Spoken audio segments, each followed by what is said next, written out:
Test.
Good evening, everyone. Welcome to our January Board of Ed meeting. Happy New Year. Feels like forever ago already, but it's only January 19th. We're going to start our meeting by standing to salute the flag. And if you will remain standing for a moment of silence for the father of Joanne and Barbara Buckley, and retirees Diane Bayless, Vivian Dreyfus, and Doris Bellis.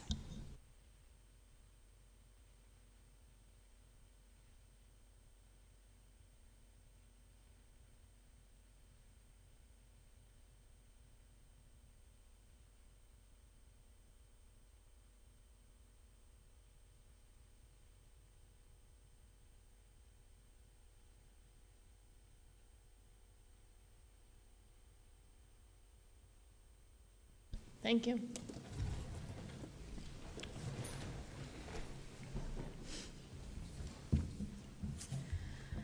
Okay, start with our agenda. Item D, approval of minutes for the December 8th, 2022, January 2nd, 2023, and January 5th, 2023 meetings. Item E, acknowledgement and acceptance of financial reports and budget transfers as printed. And item F, communications to the Board of Education were received from Tracy Cornell, Jennifer Strauss, Jean and Anthony DiBiase, Claudia Massari, Marilyn Rich, Anthony Nalfo, the Kirchner family, Gina Deignan, and Lisa Hilliard. Do I have a motion? Move. Second? Second. All in favor? Aye. Item G, Superintendent's Report. Mr. McNamara. Great, thank you. Good evening, everyone, and welcome. Once again, Happy New Year.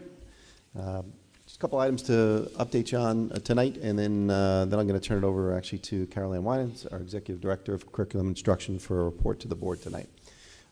First off is our New York State Ed Native American Mascot Directive.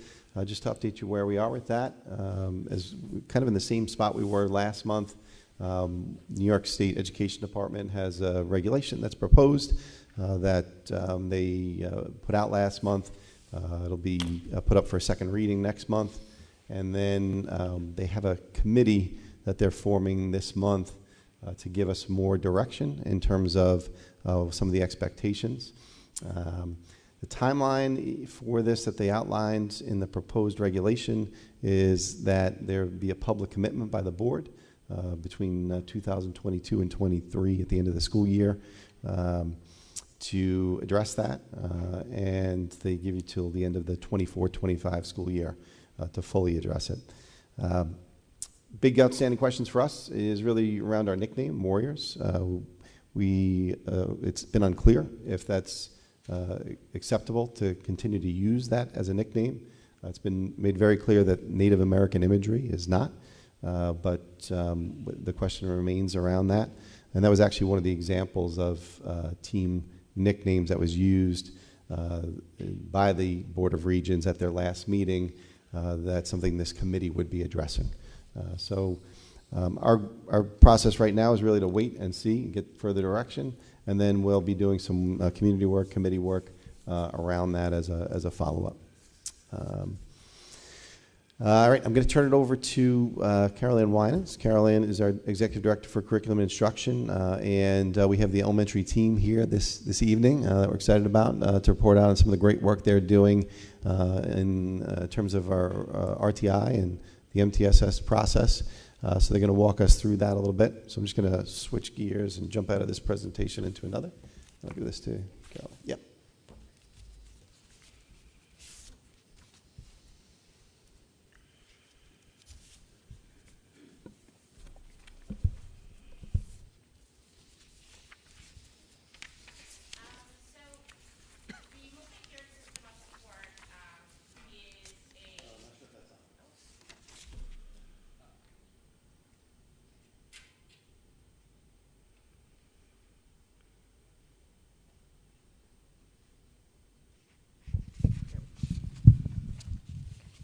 So the multi-tiered system of support, MTSS, what you may have recognized maybe RTI in terms of plans that were initiated last year, has been an enormous project that we've taken on with the elementary curriculum team, and I want to make sure that you know all the people that are involved.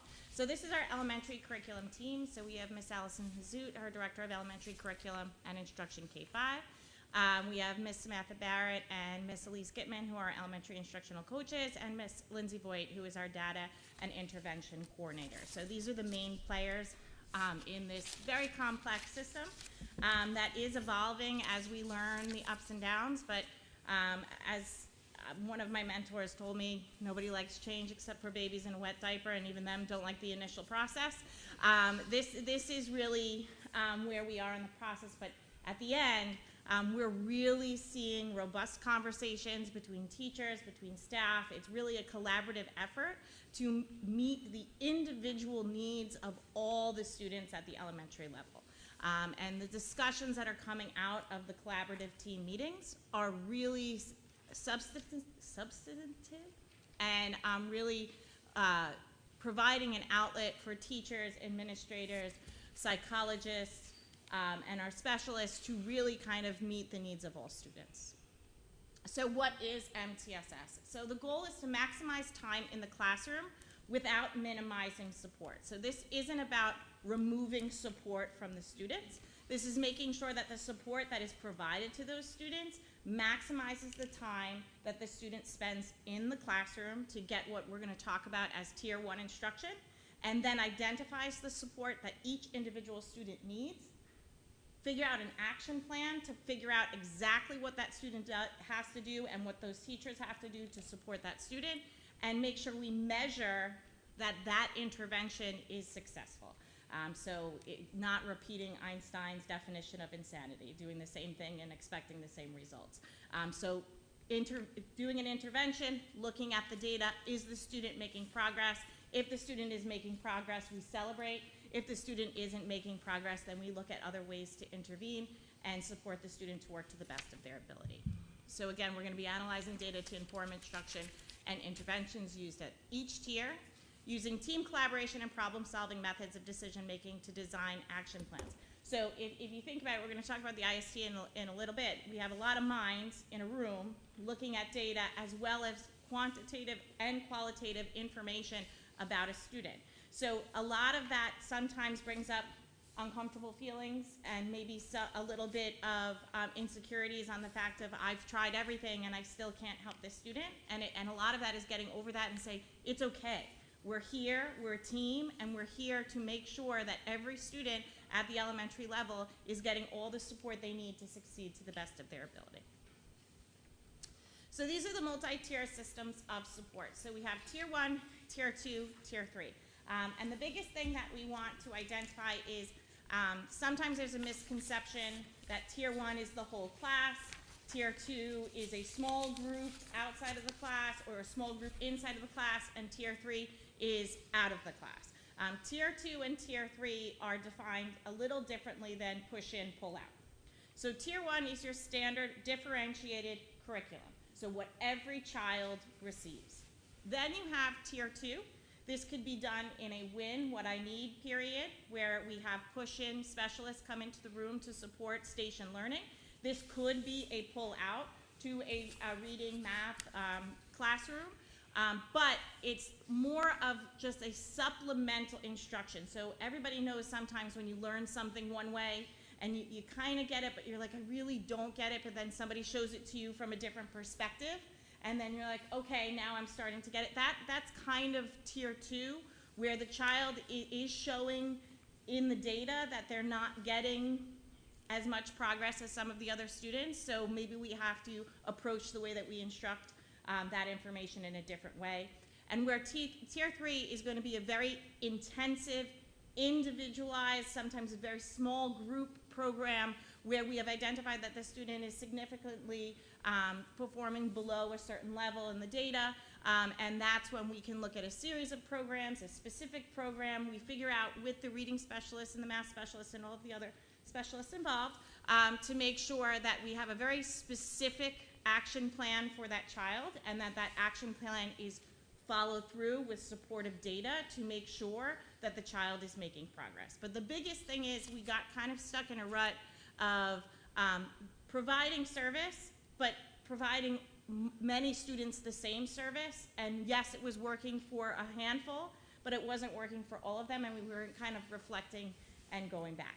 Again, the teachers in the elementary schools are wonderful, so for the most part, we had a strong system, but we want to make sure that we have the data to support our interventions, and we want to make sure that our interventions are working, and this is the way that we're going to follow up doing that. Oh, and then the biggest thing here is that the parents are never left out of the loop. So as children go from tier 1 to tier 2 to tier 3, or from tier 3 to tier 2, or from tier 2 to tier 1, that is constant parental communication. So it's not like a child is going to be moved without a conversation with the parents. The parents are always going to be involved and be able to communicate. Okay. So as we progress, so this is kind of like a big future idea, and I have to say it is, especially at the tier 2 level, 100% happening in our workshop models. But you don't necessarily want to think about it just for the struggling students. Right now, our IST is focusing on those students whose data is indicating, or their behavior in the classroom, or their observations by the teachers that the student is struggling. But we also can look at it from the other side. So with our workshop models, we have opportunities for station learning, and a lot of the teachers are taking advantage of having maybe a tier 2 station in their classroom where they're targeting some of the interventions and teaching it in a different way for the lower performing students, and then they switch and they rotate, and then they have some enrichment for some of the higher performing students. So the tiers can go both in the supportive range as well as the enrichment range, and we're working in that direction, and it is happening. The teachers really are doing a wonderful job, specifically in that workshop model, to make sure that as the students move to different areas around the room, they're given the instruction that benefits their place. So where does all this conversation occur? This is going to occur in the IST. That's the instructional support team. The goal of the instructional support team is to work collaboratively with a team of professionals to make data-driven, individualized action plans for students based on progress monitoring and qualitative classroom observations. So teachers will be bringing student work. We all have Lindsay, who's recording all of the reporting from the teachers in terms of the screeners, the universal screeners that we use. And then what happens is we say, these are the issues that we're noticing. These are the interventions that I have tried. This is what the student works well with. This is where the student struggles. And then it really is like a think tank of ways that we can come up with strategies to make sure that the student increases in their progress. So the instructional support team members are going to be different depending on the students that are referred to IST.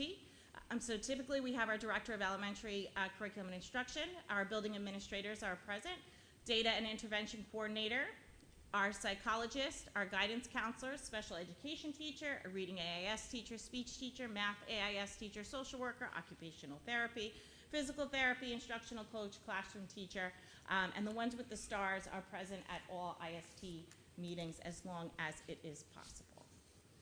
Okay, so I just like with the students, I like to present things in multiple ways. So if the pyramid didn't really kind of explain the tier 1, tier 2, this is another way that I've seen tier 1, tier 2, tier 3 kind of described. So if that is a class, let's say, I don't know, a 2nd grade class, and those are all the students in the classroom, student A may be brought to an IST. Typically, I would probably say, and correct me if I'm wrong, that student A in that description may also probably be brought up at our case study data days, which Allison will describe to you in a little bit. But a teacher is noticing the students making progress with the core instruction, but based on the testing data and the way the student's behaving, for some reason they're plateauing. And there's a concern because the child was going, and now there's kind of no progress being made. And that's another thing that you don't want to then go on a downward spiral, so we could have those conversations of maybe what's going on and what are some of the background behind the student progress. Then we have what is typically brought at the IST are the student B and student C. So this is a student who requires, so this would be the smaller group instruction. It may be in classroom during a WIN period or during a support period where the specialist can push into the classroom. Or it could be that those students are pulled out and brought to one of the classrooms for support. But this is going to be more of a reinforcement of a different approach to the instruction. Whereas tier 3, this student has been performing significantly below grade level, and we're gonna try some intensive strategies where it's gonna be very repetitive in terms of the child is going to try this for, let's say, 2 weeks, 3 weeks, 4 weeks, and see if the progress is made. If no progress is made, then we come back to the table. The one thing that is interesting about IST is we started with once a month, and as we're moving, we're noticing that we have to have these more frequently. So the times that are reported here have evolved based on the need and the want of all the people on the team to make sure that we're all getting together and making sure that every single student who needs the attention gets the attention they receive.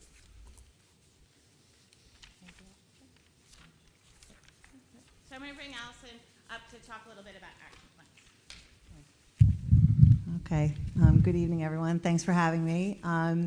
So Carol Ann definitely touched on the action plan, so I'll just add a little bit more on to that. So essentially what we do at the IST is we think about, well, we start from a place of what are the children's strengths and interests, and we really try hard to do that each time because it's really easy to start with the struggle and the striving area, but oftentimes we find that if we start with the strength and the areas of interest, it actually gives us leverage points for the best possible intervention. So we try to start from that place, and then with everyone around the table, we look at student work samples, we look at authentic work, we look at class assessments, we then look at universal screeners and diagnostic tools, and all together we come up with what do we think is the main goal that we want to work on with this student. Sometimes it's 2 goals, but we try to start with 1 goal. And then after that, we talk about different curricular materials that we want to use to instruct on that goal. And luckily we have so much at our disposal. We have lots of resources, lots of research-based programs at our disposal that we can use to develop those instructional plans. And the next step is to figure out how are we going to monitor progress? How are we going to know that children are growing and getting closer to achieving that goal? So teachers work really hard to think about the frequency. How frequently do I want to assess this? Is it weekly? Is it every other week? And then what happens is after 6 to 8 weeks, we actually ask the teachers to come back together to discuss that very same child to look at that progress. And we do the same thing again. We talk about classwork performance, motivation, attention, all those pieces along with the diagnostic data, the assessment data, and we look at the goal and we say, okay, hopefully this child achieved that goal. If not, sometimes we switch the goal. We make it more specialized or intensive. Sometimes the child achieved the goal, we move on to the next one. So the idea is to really get in that rhythm of 6 to 8 weeks of looking really closely towards goals, and then over time, a child not needing an action plan anymore. I mean, I think one of the big pieces of this work is when you hone in and you focus in so closely like this, eventually there should be less need for Tier 3 and Tier 2. And that's really the ultimate goal, to have everything happen as much as it can within the classroom and within the Tier 1 and Tier 2 instruction. So I think that's action plans. The other major piece, which I really want to thank the board for the support of this, is the work of Lindsay and the coaches. So one of the intimidating points of a MTSS plan is the teacher's development of an action plan. So if you've never developed an action plan, if you're already overwhelmed because you're going to IST because you already feel like you used every single tool in your toolbox and now you're asking for help, and then you're going to a meeting where they're like, well, what do you think we should do?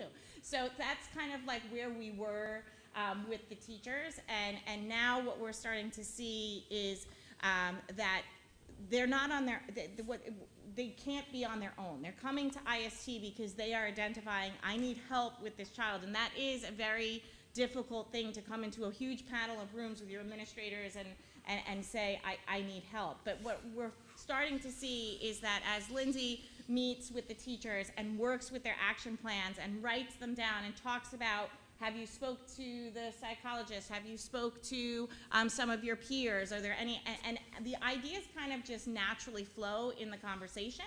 And a lot of the times, those that I've attended, it's like, oh, I've never thought of that one. Or I used that a couple years ago, I forgot that I've used that one. And the idea, you get kind of like a new toolbox, a new kind of selection of interventions. And Lindsay's done a really good job with meeting with those teachers. And the teachers are doing a really good job at asking for help. And that's really the idea of making a team. You're not on this on your own. We're all in this together to make sure that all of the students succeed. And that takes time to build trust. It's a new team. So I think we're getting to the point where we really realize that why are we doing this? We're doing this for the students. We're doing this so that they can achieve to the best that they can. But the only way that you can do that is if the people who are supporting them feel supported. And that's really what we're starting to see growing. And the other really awesome piece are the coaches.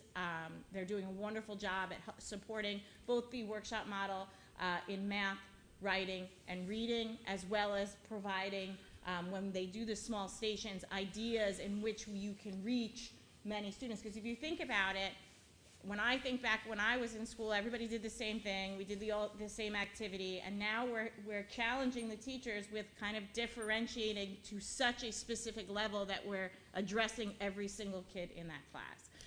So having the coach supports and come in and say, it's possible, you can do it, and I'm telling you, you're gonna like it, and getting the results of, you know, some things work, some things don't, but when they leave and they're like, you know what, that was really helpful. I felt like I really had a bunch of tools that I can use. So I really want to thank Sam and Elise for the work that they're doing, because it's really, really excellent work. Okay, so we do also have our case study data days. These have changed a little bit from last year because it was really kind of digging into the data. Lindsay's doing a really good job uploading all of the screeners into our frontline system. What's great about the frontline system is that this data will follow the students. So one of the things that we're going to start talking about with the middle school level is we had a little bit of issues with transitioning the support services from the 5th grade to the 6th grade. What's really nice about the intervention system through frontline is we can pull up students and see their frontline intervention and their testing all the way historically from when we entered it into frontline. And the nice people at BOCES were also able to put some of the historical data in there. We couldn't get all of the historical data, but we have a nice profile where we can look at how the child is progressing, which is really nice, because as the students progress into the middle school, eventually the middle school teachers will be able to pull out and see how the elementary teachers intervened to help the students, and they can use what works. So that we're not kind of, again, repeating the same strategies over and over again. But what I really enjoyed, I attend a lot of the data days, and what this is we get the team on grade level, and they bring a student where they're kind of like, I know they're performing well, but there's just something about this student that I think I could get them to do better, to get to the next level. And it was such a wonderful think tank of just having everybody in a room talking about all of the valuable tools that they brought to the table. So it's a little more deeper dig into more of a case study of one of those plateauing students and how we can really help them. Okay, so this is what it looks like for the intervention process. So the slide goes a little out of order, but the one at the top is the first one. So based on the universal screeners and class assessments, observations, teacher's going to notice the student is struggling, and then they're going to sign them up for an IST meeting. The instructional support team is going to discuss and brainstorm interventions, and then we're going to get an action plan started with targeted goals to work on the specific interventions being used. Like Allison said, we try the intervention plan for 6 to 8 weeks, progress monitor, and collect data as interventions are given. And then we go back, we say, yes, awesome, this worked. Maybe we talk to the parents and say, listen, we've done these intervention strategies and we think that your child can go back to regular Tier 1 instruction. Maybe we say, we're going to keep them in Tier 2 instruction for a little bit, but please know your child's doing an excellent job and the intervention process is moving along. Maybe the intervention just really isn't making as much progress as we'd like. Sometimes we stop maybe in the middle, and if the teacher's reporting, be like, listen, I'm trying this and we're still not making progress. And then what we do is we alter the action plan. And this is all documented, and we're able to see what works and what doesn't work for the child. And eventually we'll have kind of a library of action plans, so then we can get commonality. So although no student is the same, but you can see patterns in students, and the more action plans that we have developed, we may be able to say, you know what, that child reminds me of so-and-so, and we could pull up that action plan from that child and see how that intervention worked, and maybe try some of those strategies. So, thank you. Great, thank you, Caroline. Thank you for the entire elementary team and for being here tonight and for all the work you're doing, and certainly to our elementary faculty and staff for all their support of this initiative. It's great to see our students making so much progress in this area. With that, I'll wrap up my report, and I'm going to turn it right back over to Mrs. Reich. Okay, thank you, Mr. McNamara. We will continue with our agenda. We are at item H, the report of the administration. Item H1, personnel actions, instructional staff. Item H1A, resignations. B, annual stipends for 2022-2023. C, salary advancement. D, appointments to teacher mentorships. E, request for leave of absence. F, rescission of coaching appointments.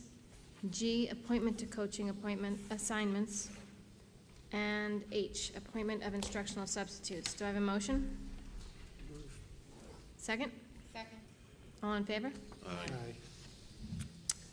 Item H2, personnel action, civil service. Item H2A, rescission. B, request for leave of absence. C, appointments of civil service personnel. And D, appointment of non-instructional substitutes. Do I have a motion? Move. Second? Second. All in favor? Aye. Item H3, contractual and other authorizations. Item H3A, donations. The Board of Ed approves a donation from the Rich family in conjunction with the Wanto Chamber of Commerce and the Guac Shop Mexican Grill of $300 for the Wanto Middle School's cafeteria recess game room. Thank you very much. And the Board of Ed approves a donation of a full set of team uniforms for the Wanto Junior and Varsity Wrestling Team from the Wanto Wrestling alumni and friends at an estimated value of $2,145. Thank you to the Alumni Association there. And the Board of Education approves a donation of $15,000 from the Wanto Elementary School PTA to help fund upcoming field trips for grades kindergarten through 5th grade. Thank you to the Wanto School PTA. Do I have a motion? Move. Second? Second. All in favor? Aye. Item H3B, budget increase. C, professional development consultant services. D, health service agreement. E, related service agreement. And F, educational data services, Clarkstown CSD cooperative bid. Do I have a motion? Move. Second? Second. All in favor? Item H3G, extra classroom activity charters. H, disposal of obsolete equipment. I, a la carte price increases. J, new retention and disposition schedule. K, closeout of capital project. L, bond proposition number 1. And M, bond proposition number 3. Do I have a motion? Move. Second? Second. All in favor? Aye. Item I, unfinished business. There is none. Item J, new business. J1, approval of Committee on Special Education and Preschool Special Education recommendations. Item 2, recognition of religious holidays for the 23-24 school year. And item 3, what everybody's been waiting for, the school calendar for 2023 to 2024. Do I have a motion? Move. Second? Second. All in favor? Aye.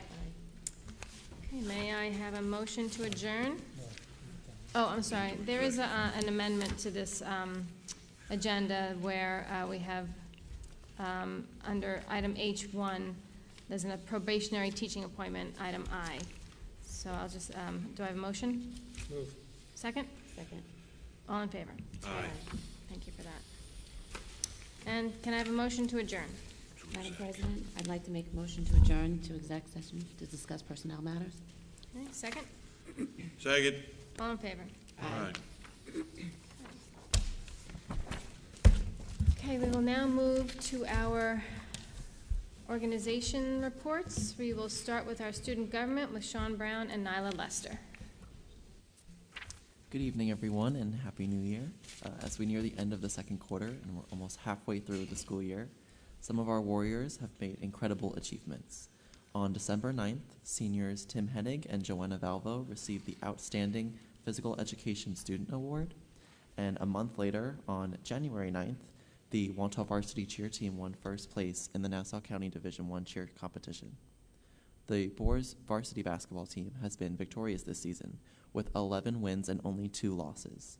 Additionally, the varsity winter track has earned themselves spots in the conference championships to compete against some of Long Island's fastest runners. Our students have also been going places this month, as fine and performing arts students from the high school's Wind Ensemble, String Ensemble, and Honora Le Voce, the honors chorus, took a trip into New York City to watch a show at the Metropolitan Opera House last Friday, January 13th. On January 5th, our 10th grade AP History students also enjoyed a day in New York City with visits to the Metropolitan Museum of Art, Hard Rock Cafe, and ended their day with the Broadway play Six. Lastly, our Virtual Enterprises class traveled to LIU to present information about their company, Rise Up Plus, in front of a panel of judges. As we look ahead, playoffs will start soon for our varsity basketball teams, and winter sports will eventually wrap up at the beginning of February. On January 24th and 31st, there will be 2 college admissions workshops meetings held here in the auditorium for any students who are planning to apply to college at 7 o'clock p.m. As we approach February, the Wantagh Art Department and 30 students will be traveling to California over the February break to visit Los Angeles, San Francisco, and San Diego. That's all that we have going on in the high school in January, so thank you for your time here tonight. Thank you both. Do we have anyone from Foundation for Educational Excellence, Barbara or Liz? No. Okay. Forest Lake PTA, Katie Savage or Laura Grassi? Yep, you can come up to the mic. Thank you.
Thank you very much.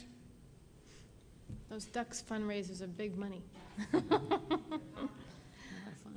Okay, do we have anyone from Mandalay PTA, Suzanne or Danielle?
Thank you very much. Wanta L, Vinnie, or Bridget? No? How about anyone from SEPTA, Trish Williams or Liz Beatty?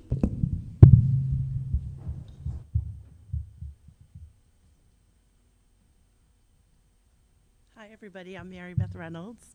I'm on the SEPTA board. We had a successful fundraiser in December. Our holiday cookie decorating kits we paired with Mama's Custom Cookies. And you could either pick them up, or some SEPTA Ls did some deliveries around Forest Lake, Mandalay, and Wanta Woods area. So I don't know if you saw the pictures, but they were on our social media pages. All the kids were so excited. It was really fun. We had a meeting last week. Our January meeting was last Wednesday. We had a speaker, Understanding Behavior Strategies for Increasing Positive Interactions. It was really successful. It was live streamed, so it's on our website if you want to go back and watch it. And we have our March, this past Monday, we actually had we had a family fun day. SEPTA sponsored a family fun day for all SEPTA members, children in the elementary K through 5 at Planet Play. All the kids had a great time. There were some pictures posted on our social media. The kids had a great time there. That was very successful. We have our March meeting, March 15th, and we're finalizing a speaker for that. And our big fundraiser is March 25th, and we're in the finalization for that. So more information and scholarship application information will be coming out shortly. And that's it. Thank you.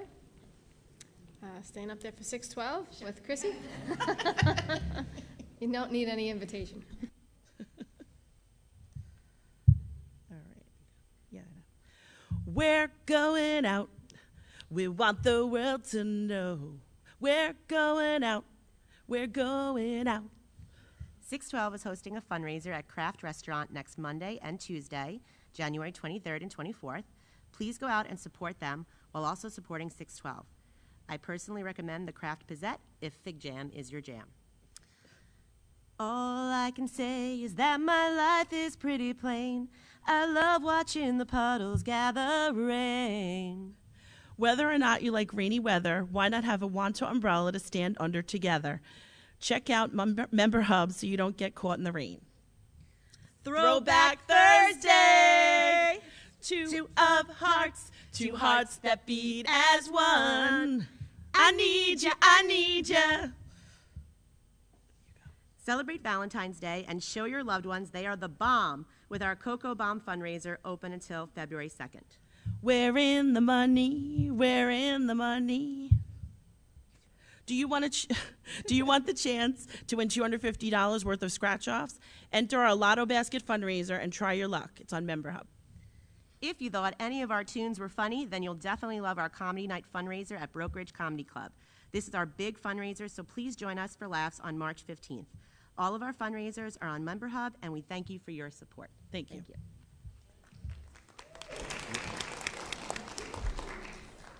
Okay, PTA Council, Cindy or Kim? No. Booster Club, Lisa or Kristen?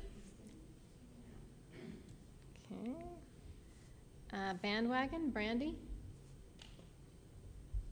Okay, and Drama Club, Kim or Susanna?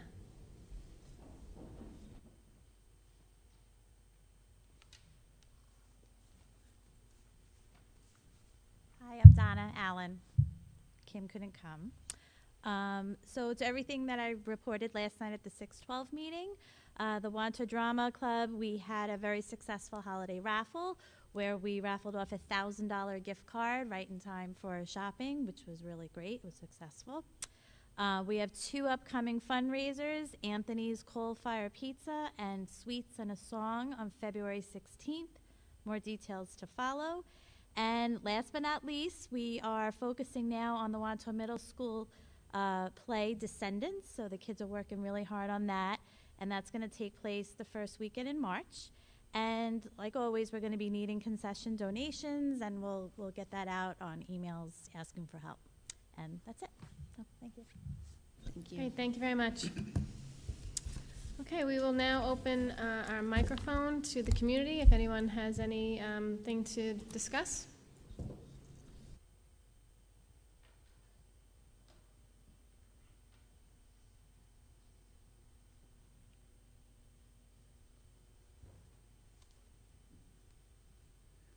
Hello all, Don Haynes.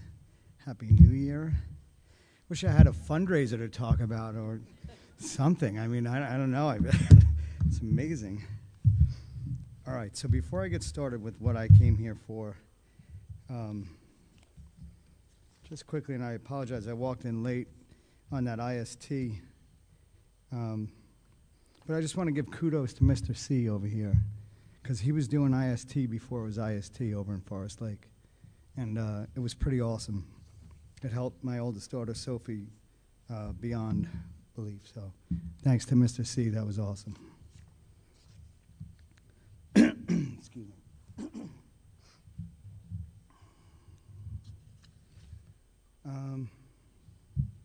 So I have a question, a statement, and a request. Superintendent McNamara and I had some great conversation in December. I just want to follow up on school security. That's always what I'm here for. It's always school security. So the question is, in regards to school security, I know we talked about just getting together again and continue the dialogue in January, and now it's January after the holidays, so hopefully we could just move forward in that regard, just as far as the armed security and possibly arming some of our staff, possibly getting a company in, just that same old thing that we talk about all the time. So the question is, just since we've spoke, have we taken any steps forward in that? If you could let us know, that would be great. Before I just want to back up. I wanted to thank everybody up there for getting that letter out in December. Was it December or January? I don't know. As far as the COVID shots, the mandates, all that stuff, I think most of the community asked for is just that sort of choice. And I certainly, if you want to get shots, you want to wear a mask, I'm open to all of that. But just, for us, I just think choice is important.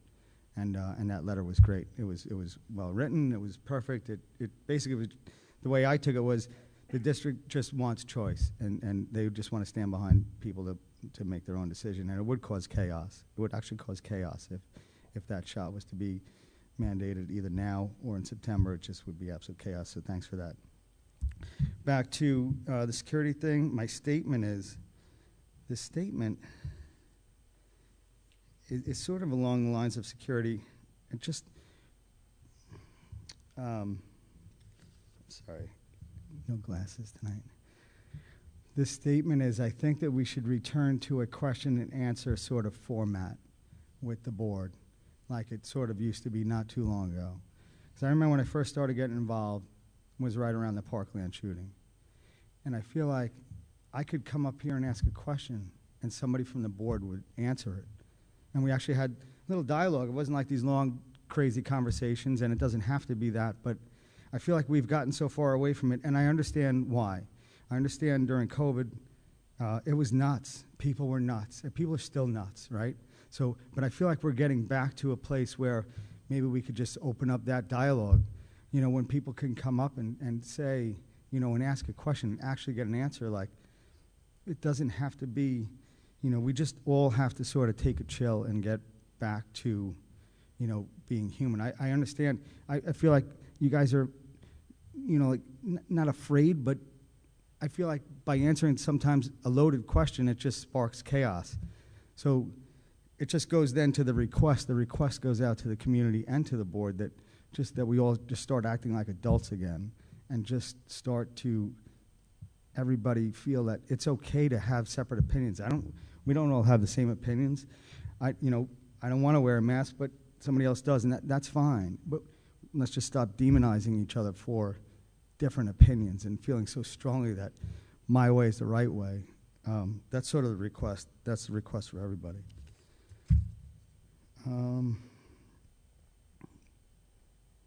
Just the last thing. That's pretty much it. But just as always a reminder, there's a 13-year-old arrested today in the Bronx with a firearm. 12-year-old shot 2 people yesterday in Queens. It doesn't always have to be, that mass shooter that often we think about, and that's the danger, right? We want armed security for that mass shooter, but right here, right at home, 12-year-old shot 2 people yesterday. by a school and a 13-year-old with a firearm in the Bronx. We got to do better. So maybe, maybe we'll start to work together on that. But thanks a lot.